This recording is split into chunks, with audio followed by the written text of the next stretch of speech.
कहानी की शुरुआत होती है एक हॉस्पिटल को दिखाते हुए। हॉस्पिटल के हम लोग साइकोलॉजिकल डिपार्टमेंट को देखते हैं, जहां पे साइकोलॉजिकल डिपार्टमेंट के अंदर हम लोग एक डॉक्टर को देखते हैं जो साइकोलॉजिकल में बहुत ही ज़्यादा एक्सपर्ट होती है। और हमारे हीरो की रिपोर्ट को देखने के बाद वह बोलती है तुम्हारी रिपोर्ट के अनुसार कि तुम्हें सारी की सारी जितने भी लिविंग ऑर्गेनिज्म तुम्हें सारी की सारी चीज़ें पिग दिखाई देती हैं। मैंने सही बोला ना, हमारे हीरो से बोलती है वो। तो वो हमारा हीरो भी उसकी हाँ में हाँ मिलाते हुए कहता है कि हाँ ऐसा ही है। फिर इसके बाद में डॉक्टर वे में हमारी हीरो को बोल रही होती है क्या तुम मेरे साथ में मजाक कर रहे हो, क्या तुम मुझे भी एक पिग की तरह देख रही हो।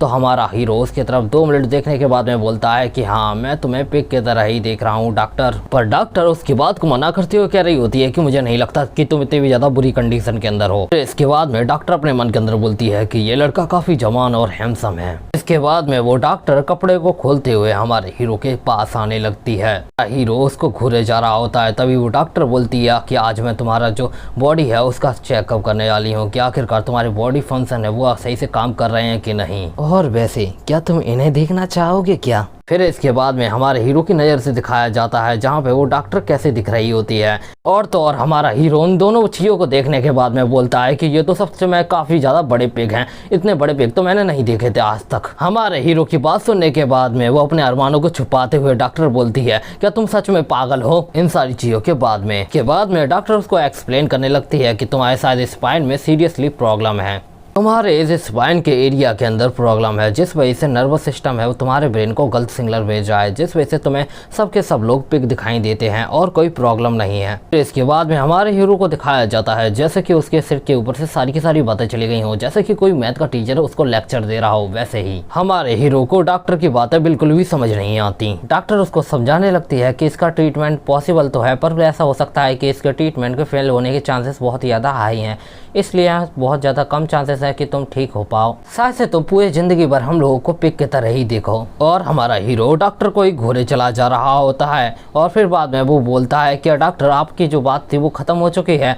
तो वो बोलती है कि हाँ मेरी बात है वो ख़त्म हो चुकी है। तभी हमारा हीरो उसके जो स्पाइन होता है उसको लेते हुए कह रहा होता है कि आप जो स्पाइन है वो मुझे दे सकते हैं। तभी डॉक्टर मना कर देती है और कहती है कि ये मेरा नहीं है, नहीं तो मैं दे दी थी। फिर डॉक्टर अपने मन के अंदर बोलती है क्या ही बुरी बात है, क्या आखिरकार ये लौंडे को मैं अपना बॉयफ्रेंड नहीं बना सकती, ये बहुत ही ज़्यादा हैंडसम है, नहीं तो मैं इसको अपना बॉयफ्रेंड बना लेती अगर ये ठीक होता तो। सीन शिफ्ट होता है, फिर हमें दिखाया जाता है एक बस का सीन जहाँ पे हमारा हीरो भी उस बस के अंदर ट्रैवल कर रहा होता है। फिर वो अपने मन के अंदर बोलता है कि मैं सच में इन सारी चीज़ों से थक चुका हूँ। बाद में हमारा हीरो अपने बारे में बताता है, उसका नाम ये चुआन है और तो और उसके पेरेंट्स से एक पिग बूचर थे, जिस वजह से शायद से ये सारी चीज़ें वहीं से स्टार्ट हुई, क्योंकि उसको सारे के सारे लोग एक पिग की तरह नजर आते हैं। इन सारी चीज़ों के बावजूद मेरी डेटिंग लाइफ पे इन सारी चीज़ों का कोई भी इम्पैक्ट नहीं पड़ा। फिर हमारा ये चुआन बताता है कि आज के दिन उसके अकेडमी के अंदर अवेकनिंग डे है। अवेकनिंग डे के अंदर सब लोगों को अपना अपना प्रोफेशन क्लास मिल जाता है और जिसके बाद में शायद से मैं अपनी बीमारी को ठीक कर सकूं अवेकनिंग के बाद में। और तो और मैं सिर्फ इन सारी चीज़ों का अंदाजा ही लगा सकता हूं। सीन शिफ्ट होता है कुनचैंग अकेडमी के ओर, जहां पे कुनचैंग अकेडमी के बीचों बीच में एक क्रिस्टल रखा होता है, वही होता है अवेकनिंग क्रिस्टल।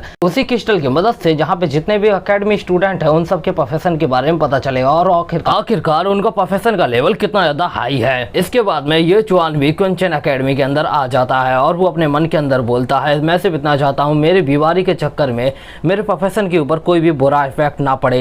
अकेडमी के अंदर आते ही उसका नाम लेते हुए एक लड़की आती है, ब्रो ये चुआन आप यहाँ पे हैं, पता है मैं आपका काफी ज्यादा टाइम से वेट कर रही थी और मुझे लगा शायद आप नहीं आएंगे और मैं बहुत ज्यादा चिंता में आ गई थी कि आखिरकार आप आए क्यों नहीं, मैं आपको ढूंढने के लिए जाने ही वाली थी। और ये कहते हुए वो उसको हल्के हाथों से मारने लगती है और फिर हमारे हीरो के फर्स्ट व्यू से दिखाया जाता है कि आखिरकार वो लड़की कैसे दिख रही है। मैं खुद डर गया था उस लड़की को देखने के बाद में। इसके बाद में हमें वो लड़की को दिखाया जाता है, वो बोल रही होती है पता है मैं आपका बहुत ही ज्यादा चिंता कर रही थी। उस लड़की की बात सुनने के बाद में ये चुआन भी अंदर से काफी डर चुका था, उसके चेहरे को देख के पता चल रहा है। के बाद में हम लोग 2 स्टूडेंट को देखते हैं जो सू लुंग सू से बोल रहे होते हैं कि आखिरकार तुम ये चैन से आखिरकार इतने ज्यादा चुपकी क्यों रहती हो, तुम दोनों ऐसे लगते हो कि एक लबी डबी कपल हो। वो स्टूडेंट यहाँ पे भी नहीं रुकता और फिर वो बोलता है कि मुझे लगता है कि तुम दोनों अवेकनिंग के बाद में शादी कर लोगे और शादी के बाद में तुम्हारे काफी ज्यादा बच्चे भी होंगे। फाइनली हमें इस लड़की का नाम भी पता चल चुका है, इस लड़की का नाम सू लुंग सू है। फिर हम देखते हैं कि सू लुंग सू उस स्टूडेंट पे चिल्लाते हुए कह रही होती है कि तुम अपना बकवास करना बंद करो, ऐसा कुछ भी नहीं है हम दोनों के बीच में। के बाद में सू लिंगसू ब्रो ये चुआन से कह रही होती है कि इन लोगों की बातों पे ध्यान मत दो, इन लोगों को इग्नोर करो। फिर हम प्रिंसिपल को देखते हैं जो बोल रहे होते हैं सारे स्टूडेंट से सबके सबको एक लाइन बना के आना है अल्टार के ऊपर एक एक करके,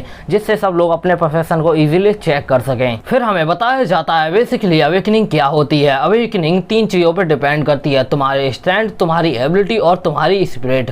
अगर तुम्हारे एट्रीब्यूट काफी ज्यादा अच्छे हैं तो तुम्हारे जो चांसेस भी हाई होंगे कि तुम्हें एक अच्छा प्रोफेशन मिले। फिर प्रिंसिपल बता रहा होता है सारे के सारे स्टूडेंट को कि यहाँ पे अवेकनिंग के बाद में जो तुम्हारा प्रोफेशन होगा उसी के ऊपर तुम्हारी जिंदगी डिपेंड होगी, आखिरकार तुम्हारी जिंदगी अच्छी होती है या फिर बुरी। और तो और जो कॉम्बैट क्लास के प्रोफेशन होते हैं वो काफी ज्यादा रियरली मिलते हैं, और तो और उन सारे के सारे प्रोफेशन की काफी ज्यादा एडमायर किए जाते हैं उन सारे प्रोफेशन को। और तो और जैसे कि तुम्हें कॉम्बैट क्लास प्रोफेशन मिलता है ना तो तुम्हारी जिंदगी सुधर जाएगी या फिर तुम्हारी जिंदगी काफी ज्यादा अच्छी हो जाएगी। फिर हम देखते हैं सारे के सारे स्टूडेंट एक एक करके अपने हाथ को उस अवेकनिंग स्टोन पे रखते हुए अपने प्रोफेशन को चेक कराने लगते हैं, जहाँ पे एक मोटा सा बंदा अपने प्रोफेशन को चेक कराने के लिए उस स्टोन के ऊपर हाथ रखता है, अवेकनिंग स्टोन के ऊपर। उसके हाथ रखते ही एक रिएक्शन होता है, उस रिएक्शन के बाद में अवेकनिंग स्टोन के ऊपर लिख के आ जाता है कि आखिरकार उसका प्रोफेशन क्या है। वो एक इंटरमीडिएट आयरन वर्कर है पूरी जिंदगी भर के लिए। सिंपल वर्ड में बोले तो मजदूर। अपने प्रोफेशन को देखने के बाद में उसके तो तोते उड़ चुके होते हैं। इसके बाद में फिर हम दूसरे स्टूडेंट के अवेकनिंग को देखते हैं जिसका प्रोफेशन होता है एक एडवांस हीलर। इसके बाद में हम लोग दूसरे स्टूडेंट के अवेकनिंग को देखते हैं जिसका प्रोफेशन जूनियर इंजीनियर होता है लाइफ टाइम के लिए। इसके बाद में हम लोग एक और स्टूडेंट को देखते हैं जो अपने अवेकनिंग को लेकर काफी घबराया हुआ होता है। वो स्टूडेंट अपने आप को जैसे तैसे संभालते हुए उस स्टोन के ऊपर अपने हाथ को रखने लगता है, और जैसे कि वो अपने हाथ को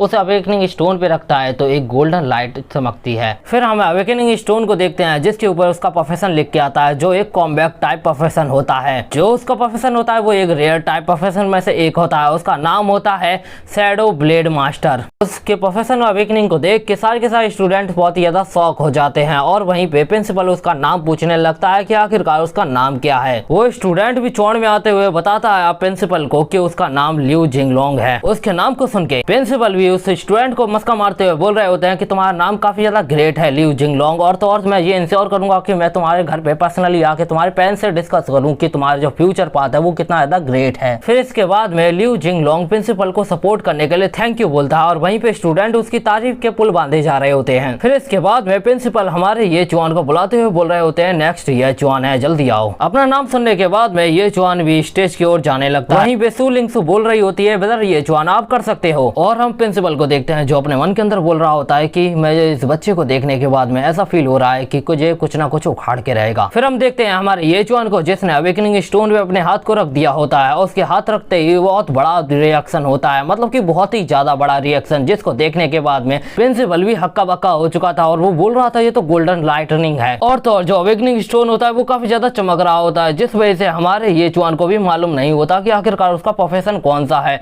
और वो भी सोच रहा होता है कि आखिरकार उसका प्रोफेशन क्या मिलेगा। पर प्रिंसिपल समझ जाता है जो उसका प्रोफेशन का क्लास है वो एक डिवाइन टियर क्लास है। फिर हमें इसके बाद में अवेकनिंग स्टोन का दिखाया जाता है जिसके ऊपर ये चुआन के प्रोफेशन के बारे में लिखा होता है। उसका प्रोफेशन होता है डिवाइन पेग बूचर। उसके प्रोफेशन को देखने के बाद में प्रिंसिपल बहुत ही ज्यादा शॉक हो जाता है। इसके बाद में ये चुआन के प्रोफेशन को देखने के बाद में जितने भी स्टूडेंट होते हैं वो सबके सब ये चुआन के ऊपर हंसने लगते हैं और कह रहे होते हैं कितना ज्यादा घटिया प्रोफेशन है। और प्रिंसिपल अपने मन के अंदर बोलता है क्या हेवन भी हमारे साथ में मजाक कर रहा है, डिवाइन क्लास होने के बावजूद ये प्रोफेशन काफी ज्यादा घटिया है। अगर इस प्रोफेशन के जगह एक ब्लैक स्मिथ या फिर एक हीलर या फिर एक एल्केमिस्ट भी होता तो काफी ज्यादा अच्छा होता। प्रिंसिपल अपने मुंह को पकड़ते हुए बोलता है कि इसमें शायद मेरी ही गलती है, मुझे इस बच्चे से कोई उम्मीद ही नहीं रखनी चाहिए थी। इसके बाद में प्रिंसिपल हमारे ये चुआन से बोल रहे होते हैं कि तुम अपने प्रोफेशन सिस्टम के अंदर साइन अप कर सकते हो। वो भी प्रिंसिपल की बात को मानते हुए ये चुआन भी वहाँ पे सिस्टम बोलता है, जिस वजह से उसके सामने फिर सिस्टम विंडो आ जाती है। उस सिस्टम विंडो के ऊपर हमारे ये चुआन की सारी डिटेल होती है। ये चुआन की स्ट्रेंथ 5 होती है, एबिलिटी 3 होती है और स्पिरिट 2 होती है। और तो और उसके पास में 2 टैलेंट होते हैं, एक तो स्वैम्प नेमेसिस्ट और दूसरा ब्लेड ऑफ गॉड लेयर्स। चलो मैं तुम्हें स्वैम्प नेमेसिस्ट का मीन्स बता देता हूँ। आखिरकार उसका मीन्स क्या होता है, वो होता है पिग का नेचुरल दुश्मन। और तो और मैं तुम्हें एक और बात बता दूं, उस सिस्टम के अंदर ये भी लिखा होता है कि जो हमारा हीरो है वो पिग को मारेगा तो उसको एट्रीब्यूट पॉइंट मिलेंगे, वो भी फ्री के। इतना ही नहीं, वो अगर पिग को डैमेज भी करेगा ना तो उसको 50% बोनस मिलेगा। ये ये चीज पढ़ने के बाद में उसके मुंह पे एक इविल स्माइल आ जाती है और वो बोलता है अपने मन के अंदर कि ये पागल होना इतना ज्यादा बुरा भी नहीं है। अगर हमारे ये चुआन की नजर से दुनिया को देखा जाए तो पूरी दुनिया के अंदर बहुत सारे पिग हैं। अब शायद से तुम लोगों को पता चल चुका होगा कि नेक्स्ट एपिसोड में क्या धमाल होने वाला है। अगले ईयर के सेकंड एपिसोड में हम देखते हैं ये चुआन को जो स्टेज से नीचे उतरते हुए आ रहा होता है। वहीं पे उसको देख के जितने भी स्टूडेंट होते हैं वो उसका हंसते हुए उसका मजाक उड़ाने लगते हैं। स्टूडेंट में से एक लिu जिंगलोंग भी होता है जो हमारे ये चुआन का मजाक उड़ाते हुए बोल रहा होता है, मुझे तो लगा था इस बार क्विंग चैन एकेडमी ने एक सक्सेसफुली एक रियल ड्रैगन को प्रोड्यूस किया है, पर ऐसा तो सिर्फ मेरा सोचना है, सिर्फ ऐसी एक बकवास सी चीज थी क्योंकि इस बार तो कोई रियल ड्रैगन हाथ में आया ही नहीं क्विंग चैन एकेडमी के। और उसी के पास में खड़ा हुआ लिu जिंगलोंग का फ्रेंड उसके साथ में हाँ में हाँ मिलाते हुए बोल रहा होता है कि हाँ मुझे भी यही लगा था कि क्विंग चैन एकेडमी ने इस बार एक रियल ड्रैगन को प्रोड्यूस किया है, पर ये तो सिर्फ बकवास है। इन चीजों को सुनने के बावजूद सू लिंगसू हमारे ये चुआन के पास में आती है और उसके सिर पे हाथ रखते हुए कह रही होती है कि तुम इतनी ज्यादा चिंता करने की जरूरत नहीं है। मुझे लगता है कि तुम अपने फादर के नक्श कदम पे चल रहे हो क्योंकि तुम्हारे फादर भी एक पिग बूचर थे, तो तुम इतनी ज्यादा टेंशन लेने की जरूरत नहीं है। ये सारी चीजें देखने के बाद में जितने भी वहाँ पे मेल स्टूडेंट होते हैं वो जल रहे होते हैं। ये चुआन से आखिरकार उसके पास में सू लिंगसू जैसी एक ब्यूटीफुल एक गर्लफ्रेंड कैसे है। इतने ज्यादा गंदे प्रोफेशन के होने के बावजूद उसकी गर्लफ्रेंड ने उसको डम नहीं किया। ये सच में कितनी ज्यादा लॉयल गर्लफ्रेंड है, ऐसी गर्लफ्रेंड तो मुझे भी चाहिए। ये कहते हुए वो दोनों जल रहे होते हैं। इसके बाद में सू लिंगसू हमारे ये चुआन से बोल रही होती है, अंकल ये और मेरे डैड तुम्हारे जो प्रोफेशन को देखने के बाद में काफी ज्यादा खुश हो जाएंगे। मुझे नहीं लगता कि वो तुम्हारे प्रोफेशन को देखने के बाद में तुम्हारे प्रोफेशन की बुराई करेंगे। सू लिंगसू की ये बात सुनने के बाद में ये चुआन अपने मन के अंदर बोलता है, मुझे लगता है अगर इस सू लिंगसू का भी प्रोफेशन एक लाइफ टाइप प्रोफेशन निकलता है तो उन दोनों के पेरेंट्स मिलके हम दोनों की साथ में मैचअप कर देंगे, मतलब कि शादी करा देंगे। फिर हम प्रिंसिपल को देखते हैं जो बोल रहे होते हैं नेक्स्ट स्टूडेंट सू लिंगसू है, जल्दी से स्टेज के ऊपर आओ और अवेकनिंग स्टोन के ऊपर अपने हाथ रख के अपने प्रोफेशन को चेक कर लो। सू लिंगसू अपने नाम को सुन के स्टेज के ऊपर चली जाती है और अवेकनिंग स्टोन के ऊपर अपने हाथ को रखने से पहले बिदर ये चुआन से बोलती है, मुझे लगता है कि मेरा प्रोफेशन भी एक लाइफ टाइम प्रोफेशन होने वाला है क्योंकि दोनों के दोनों मेरे पेरेंट्स हैं वो भी एक लाइफ टाइम प्रोफेशन को होल्ड करते हैं और साथ से मुझे भी मेरे फादर की इनहेरिटेंस मुझे मिलेगी क्योंकि मेरे फादर एक वाइन मेकिंग प्रोफेशन को होल्ड करते हैं। साथ से मुझे भी वाइन मेकिंग प्रोफेशन मिलने वाला है। इसके बाद में मेरे प्रोफेशन कुछ भी रहता है पर मैं तुम्हारे साथ में हमेशा खड़ी रहूंगी तुम्हारी साइड में। इसका मतलब इनडायरेक्टली वो तुमको प्रपोज कर रही है शादी के लिए। पर हमारे ये चुआन को सू लिंगसू की कोई भी बात समझ नहीं आती और वो शादी वाली बात भी समझ नहीं आती है, मतलब कि साइड में खड़े होने का क्या मतलब है। उसके चेहरे से ही तुम्हें लोगों को पता चल रहा होगा। ये सब बोलने के बाद में सू लिंगसू शर्माते हुए उस अवेकनिंग स्टोन पे अपने हाथ को रखती है और उसके हाथ रखते ही वहाँ पे एक जोरदार रिएक्शन होता है और जोरदार रिएक्शन इतना बड़ा था कि आसपास के लोग भी समझ नहीं पा रहे थे कि आखिरकार उसका प्रोफेशन है वो कौन से क्लास का है। और तभी हम देखते हैं कि जो सू लिंगसू है वो भी बहुत ज़्यादा हैरान हो जाती है। वहीं पर प्रोफेसर चिल्लाते हुए बोलता है, ये तो एक लेजेंडरी प्रोफेशन है, मुझे लगा नहीं था कि ये लड़की के पास में एक लेजेंडरी प्रोफेशन होगा। और तभी हम देखते हैं कि वेदर अब अचानक से ही चेंज हो जाता है और वहाँ पे अचानक से ही कोल्ड वेदर हो जाता है। फिर हमें सू लिंगसू के प्रोफेशन के बारे में बताया जाता है जो कॉम्बैट टाइप प्रोफेशन होता है और वो एक लेजेंडरी टीयर का प्रोफेशन होता है। उसका नाम होता है स्नो सोल सॉर्ड इमॉर्टल। सू लिंगसू के प्रोफेशन के अवेकनिंग को देखने के बाद में प्रिंसिपल हक्का वक्का हो जाता है और अपने मन के अंदर बोलता है कि इसके जो पेरेंट्स थे दोनों के दोनों लाइफ टाइप प्रोफेशन को होल्ड करते थे, आखिरकार इसने इस प्रोफेशन को मतलब कि जो कॉम्बैट टाइप प्रोफेशन है उसको कैसे अनलॉक कर दिया, वो भी एक लेजेंडरी टीयर का। मुझे यकीन नहीं हो रहा मेरी आंखों पे ये लड़की ने सच में एक लेजेंडरी कॉम्बैट टाइप प्रोफेशन को अनलॉक किया है। इसके बाद हम लोग सू लिंगसू को देखते हैं जिसकी बॉडी के आसपास से कोल्ड ओरा बाहर निकल रहा होता है। इस सब के बाद में हम लोग प्रिंसिपल को देखते हैं जो सू लिंगसू के पास में आते हुए बोल रहे होते हैं कि तुम्हें फ्यूचर को लेकर परेशान नहीं होना चाहिए क्योंकि तुम्हें फ्यूचर में जितने भी चीज़ों की जरूरत होगी ना ग्रो अप करने के लिए वो सब का सब हम लोग की अकेडमी तुम्हें सपोर्ट करेगी, मतलब कि सप्लाई भी देगी, मतलब कि जो कुछ भी सपोर्ट चाहिए ना वो सब की सब हमारी अकेडमी तुम्हें सपोर्ट करने के लिए रेडी है क्योंकि तुम एक लेजेंडरी टीयर की एक कॉम्बैट टाइप प्रोफेशन को होल्ड करती हो। सू लिंगसू प्रिंसिपल की बात सुनने के बाद में उनको थैंक्स बोलती है क्योंकि वो फ्यूचर में उनका बहुत ही ज्यादा सपोर्ट करने वाले हैं, इसलिए वो उनको थैंक्स बोलती है और स्टेज से नीचे उतरने लगती है। इसके बाद हम दो स्टूडेंट को देखते हैं जो बात कर रही होती हैं कि आखिरकार सू लिंगसू ये चुआन के साथ में अभी भी रहेगी क्या। तभी दूसरी स्टूडेंट होती है वो बोल रही होती है कि मुझे नहीं लगता कि वो ये चुआन के साथ में अभी भी रहेगी क्योंकि उसका लेजेंडरी टीयर प्रोफेशन है, अगर वो स्मार्ट हुई ना तो वो जरूर से लूजर को छोड़ देगी, मतलब कि ये चुआन को छोड़ देगी। फिर हम लोग सू लिंगसू को देखते हैं जो चलते हुए ये चुआन के पास में आती है। वहीं पे ये चुआन उसको कांग्रेचुलेशन कर रहा होता है एक लेजेंडरी टीयर के कॉम्बैट टाइप प्रोफेशन को अवेकन करने के लिए। वहीं पे सू लिंगसू ये चुआन का नाम लेते हुए बोलती है, ये चुआन मुझे तुम्हें एक बात बतानी है, मैं थोड़े टाइम पहले तुम्हें कुछ गलती से कुछ गलत बोल दिया था, मतलब कि की मिसअंडरस्टैंडिंग हो गई थी हमारे बीच में, तो मैं बस उसे क्लियर करने के लिए आई हूँ। आज से हम दोनों की दुनिया ही एकदम अगल हो गई है, तो जिस वजह से मैं तुम्हारे साथ में बिल्कुल भी खड़ी नहीं हो सकती। मतलब कि हम दोनों की दुनिया आज से बिल्कुल अगल हो चुकी है। अगर तुम लोगों को सु लिंगसू की बात समझ नहीं आई तो मैं तुम्हें बता देता हूँ, वो इनडायरेक्टली बोल रही है कि आज से हम दोनों का ब्रेकअप हो चुका है, तो अभी मुझे शकल अपनी दिखाना मत। पर हमारे ये जॉन को बात समझ नहीं आती कि आखिरकार सु लिंगसू उसको क्या बोलना चाहती है। फिर बाद में हम लोग देखते हैं कि जितने भी स्टूडेंट होते हैं वो हमारे सु लिंगसू और ये जॉन के इस ड्रामे को देख के काफी एंजॉय कर रहे होते हैं। जैसे ही ये जॉन को ये सारी बातें समझ में आ जाती हैं तो वो बोलता है कि ठीक है, मुझे इस सारी बातों से कोई दिक्कत नहीं है। पर फिर भी सु लिंगसू बोले जा रही होती है कि मुझे पता है कि तुम अभी भी सदमे के अंदर हो, पर कोई बात नहीं, हम दोनों की लाइफ ना बहुत ही ज्यादा डिफरेंट है, तो इसलिए हम दोनों को अगल होना ही सही रहेगा और तुम इस सब के लिए मुझे ब्लेम नहीं कर सकते ये चुआन। फिर हम लोग ये चुआन की नज़र से देखते हैं सु लिंगसू कैसे दिख रही होती है। फिर वो अपने मन के अंदर बोलता है, मुझे वैसे भी फर्क नहीं पड़ता इस लड़की से कि आखिरकार ये मेरे साथ में कैसा बिहेव करती है। मुझे ये छोटे से ही पसंद नहीं थी, पर फिर भी ये मेरे साथ में अच्छे बिहेव करती थी, इसलिए मैं इसके साथ में रहता था। पर अब ये मेरे साथ में नहीं रहना चाहती तो मुझे कोई दिक्कत की बात नहीं है। चुआन सु लिंगसू की बातों को अवॉइड करते हुए वहां से जाते हुए अपने मन के अंदर बोलता है, वैसे भी मुझे इस पे एक जैसी लड़की से पीछा छुड़ाना था, फाइनली मेरा पीछा छूट गया।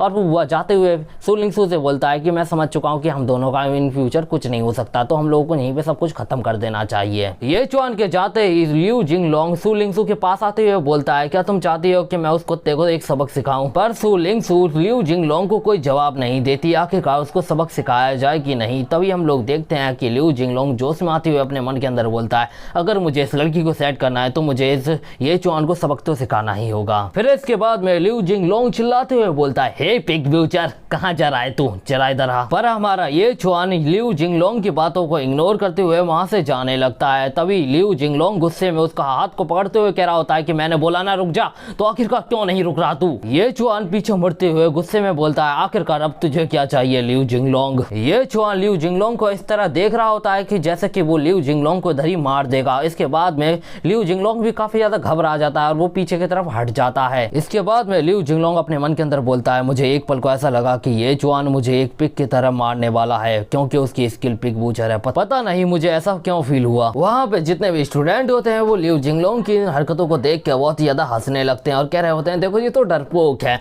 और वहीं पे लिu जिंगलोंग का फ्रेंड होता है, वो कह रहा होता है, बेटा लिu जिंगलोंग आखिरकार आप ठीक तो, और आपके साथ में हुआ क्या था? लिu जिंगलोंग अपने दोस्त का कोई भी जवाब नहीं देता और वो काफी ज्यादा गुस्सा हो चुका होता है क्योंकि उसकी बेइज्जती हो रही होती है, जिस वजह से वो काफी ज्यादा गुस्से में हमारे ये चुआन के ऊपर अटैक करने के लिए पीछे बढ़ता है। और हम देखते हैं ये चुआन ने लिu जिंगलोंग को अटैक करते हुए देख लिया होता है, जिस वजह से वो भी उसके अटैक को काउंटर करने के लिए अपने तरफ से अटैक कर देता है। उन दोनों के ही पंच एक दूसरे से क्लैश करते हैं और हम लोग जानते ही हैं कि ये चुआन कितना ज्यादा पावरफुल है और जो उसकी नजर है ना उसको सब लोग पेगी दिखाई देते हैं, जिस वजह से उसकी पावर बहुत ही ज्यादा इंसेन है। तो ये चुआन के अटैक से लिu जिंगलोंग इंजर्ड हो जाता है और उसके हाथ की जो हड्डियां होती है वो क्रैक हो जाती हैं। इस चीज को देख के बाकी सारे स्टूडेंट काफी ज्यादा शॉक हो जाते हैं और कह रहे होते हैं कि आखिरकार ये कैसे हो सकता है, एक लाइफ टाइप प्रोफेशन एक कॉम्बैट टाइप प्रोफेशन को कैसे हरा सकता है। ये चीज को कोई भी समझ नहीं पा रहा होता और लिu जिंगलोंग भी यही सवाल पूछ रहा होता है चुआन से कि आखिरकार वो इतना ज्यादा पावरफुल कैसे है। ये चुआन सब लोगों को क्लियर करते हुए बताता है कि उसका प्रोफेशन पिग बूचर ही है, पर वो एक डिवाइन क्लास का है, जिस वजह से उसके स्ट्रेंथ वो काफी ज्यादा ही है, नॉर्मल से काफी ज्यादा,